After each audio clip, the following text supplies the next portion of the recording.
Oh, I know we're filming BMAC. I know. Same mistake like last time. I'm feeling a little bit salty today, everybody. I'm sorry. I'm sitting here and I'm spilling my guts out like a freaking mental patient, talking about how my mom's dead and how I might be possessed by a demon. Nobody gives a shit. I quit my job at Jiffy Lube for this freaking podcast. I'm putting everything out in the line for this, and I'm sorry. Okay, and BMAC, you could fall back on your cushy job for this at the CIA anytime you want, and they'll take you back at any time that they want to take you back. They'll welcome you with warm, open arms.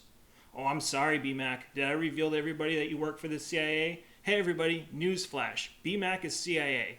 See, BMAC, nobody cares. The only people that care that I'm blabbing about you working for the CIA are the fine folks at the CIA. And if the CIA is listening, and I'm sure they are, you know who's one hot piece of ass? Dick Cheney. Welcome to Creepy and Weird. I am your host, Hippie Steve, and thank you for watching another episode of this podcast. This episode, we're going to be covering the topic of the gateway process. And before I begin, I want to give a quick shout out to the YouTube channel, Library of the Untold. A lot of different paranormal podcasts / channels have done coverage of the gateway process, and I do feel like Library of the Untold has done the best coverage on this subject. I did a lot of extensive research before I even began this process, and there's stuff I learned on the Library of the Untold's coverage of the gateway process that I didn't even know, and it has not been covered on any other podcast / channel, at least not to my knowledge, and we'll be covering a little bit of that as well. So with that out of the way, you're welcome, Library of the Untold, and you know what? I scratch your back, come and scratch mine, okay? So with that, we're going to be covering the gateway process, and really how this works is through a process called hemisync. So really what you're trying to do is, so you have your different hemispheres of your brain. You have the left hemisphere of your brain, and you have the right hemisphere of your brain. And through the gateway process, you're trying to get these things to kind of sync up, hemisync up. And yeah, you get some headphones in, and you put the correct frequencies in the left side of your ear, and you put the correct frequencies in the right side of your ear, and you listen to this process, and it gets everything bumping and thumping. And really how this helps you is the different hemispheres of your brain have characteristics.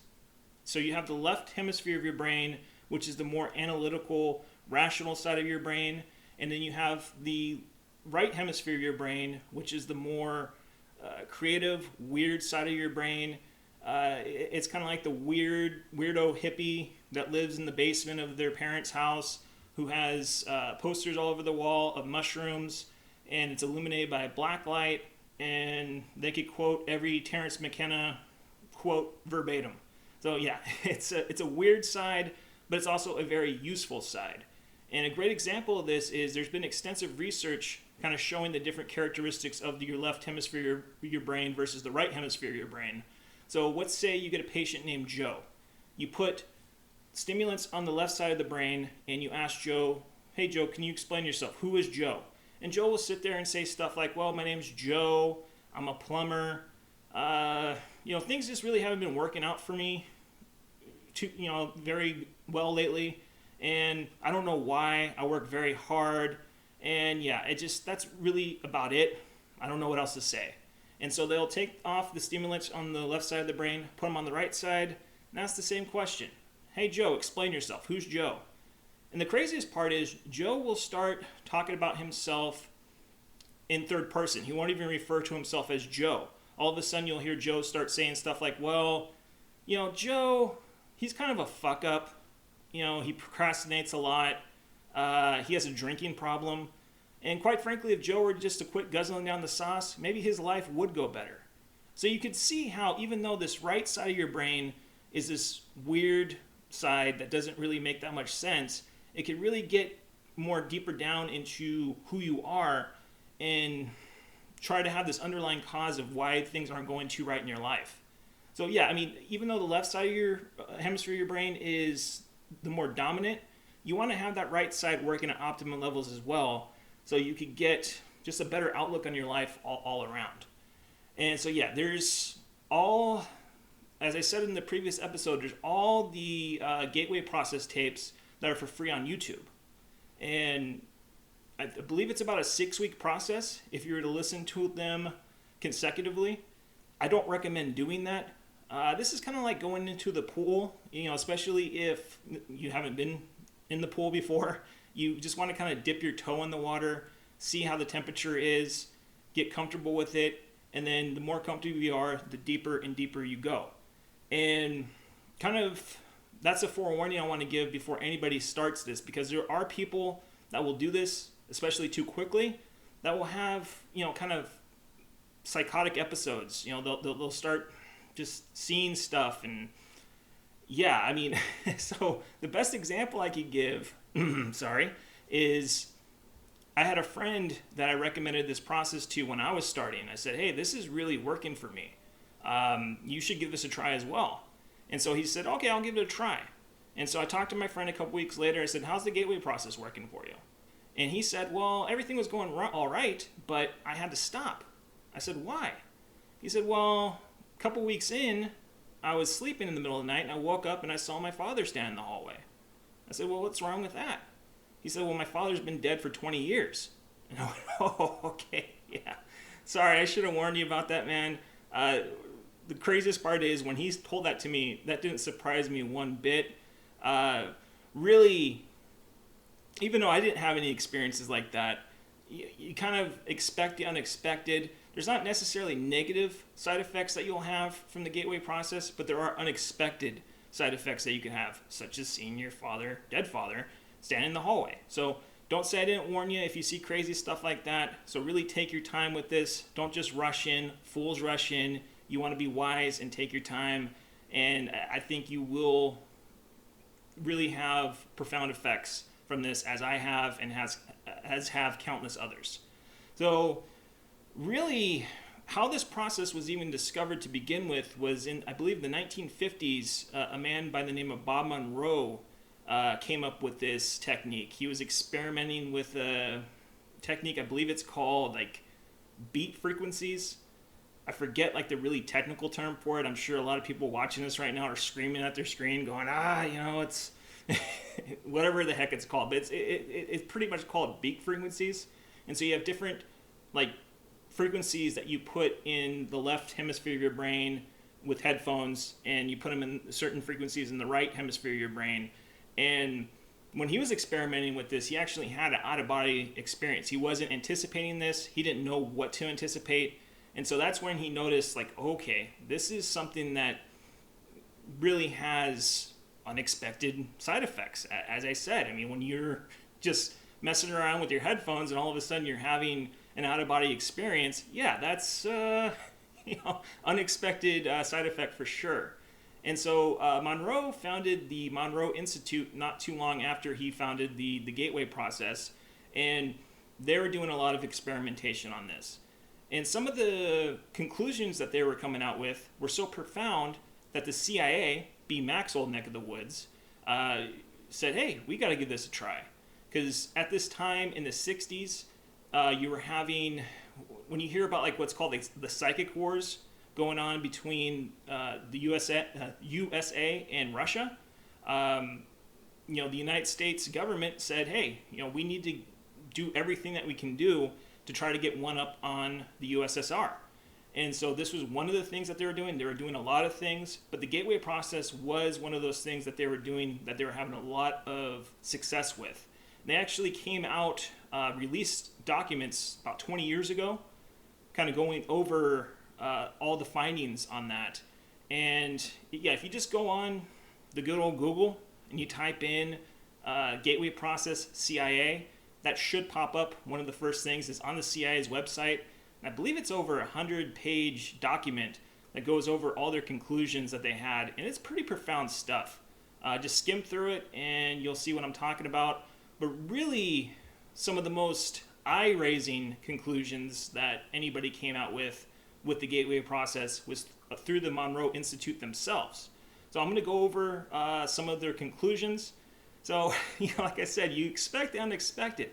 But were you expecting part of that to be lizard people? Whoa, whoa, whoa, whoa, whoa. Well, let's check that out and see what that is all about. I'm going to put up a graphic as well so you can read along. So these are conclusions that the Monroe Institute came out with after 35 years of experimentation, and they go as follows. Let me get this up. There we go. So these vile lizards have controlled and enslaved humanity for millennia. They exist and operate in the fourth dimension and are only visible to those people who can see beyond our extremely limited spectrum of visible light. Reptilians feed on our life force, which Monroe called loosh. Negative/low vibrational energy is essential for their survival.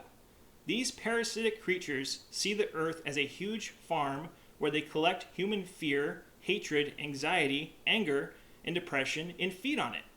Their intellect is equal to or exceeds human. These elusive reptilian-like race, I'm sorry, I said these, it's this elusive reptilian-like race, considers itself the true and supreme ruler of humanity. And as you can see, there are depictions of these lizard people on this document, and they don't look like they're very pleasant folks. I know lizard people aren't generally considered too positive, but yeah, that's pretty crazy stuff. And one of the things that really, when I looked at these conclusions that the Monroe Institute came out with, I couldn't help but to think of Gnosticism, Christian Gnosticism, which was something that's like the earliest form of Christianity. And even though the Gnostics didn't talk about lizard people, they did talk about how, all matter is evil and how we're kind of living in this like hellscape/prison. And there are these wardens of the prison that keep us enslaved on this level, and they keep us enslaved through low vibration. They keep us enslaved through depression, through anxiety, all these things that hinder our mind. And through gnosis, which should be the goal if you're a Gnostic, you get a better outlook on what true reality is, what the true God is. We live under the rule of a false God. The God that we recognize as God is not the real God. It's kind of like God's fuck-up brother. And there's all these entities that are out there that are trying to keep us enslaved. And these lizard people seem like they might be part of that grand scheme. And so, yeah, I mean, that's pretty crazy stuff. And the fact that Monroe, after 35 years of experimentation, kind of came out with the same conclusions that Christian Gnostics came out with. And it's not only the Christian Gnostics, it's also like Buddhism. If you look into Buddhism, they talk about reincarnation. People here in the West think of reincarnation as this like, oh, this is a great thing, life goes on. And anybody that has studied Buddhism extensively will tell you, no. You don't want to like reincarnate, at least not in the life form that you're currently in. The goal of a Buddhist is to ascend higher and higher and higher with each life that you're living until you get to what they call supreme reality. So that seems to be what Monroe talked about. Obviously, that's what the Christian Gnostics were talking about. So that does kind of get everything synced up together, hemi-synced up together, to show kind of the same conclusions with all these different types of meditations and philosophies. And that's, to me, that's just profound. To, look into all this different type of stuff. And I've studied Buddhism, I've studied Taoism, I've studied Gnosticism, and I've obviously studied the Gateway Process. To have them kind of come up with the same conclusions, even though these are different subjects, it's like, wow, you feel like you're onto something. I talk about, synchronicity a lot. That was something that was derived by famous Swiss psychologist Dr. Carl Jung. And, when you're doing stuff and all of a sudden they're all pointing to the same conclusion, it's like you feel like you're on the right track. So I definitely feel like I'm on the right track with practicing this. I feel like you'll feel the same, hopefully, especially if you're not seeing your dead father in the hallway. So yeah, that's really about it. There's a lot of stuff that I'm leaving out, but there's just so much stuff I could talk about when it comes to the Gateway Process. So, this isn't going to be just a one and done episode. There will be episode 2, or I should say part 2, part 3, part 4, part infinity. So if you really want to know what infinity means, get on some headphones, get on the good old YouTube, and after you're done watching my video and you're done watching Library of the Untold's coverage of the Gateway process, listen to the Gateway tapes yourself and see what conclusions you come out with as well. So with that out of the way, we are going to end the podcast now. So as we always say, embrace the absurd and free your mind and your ass will follow. Thank you for watching, and we'll see you next time.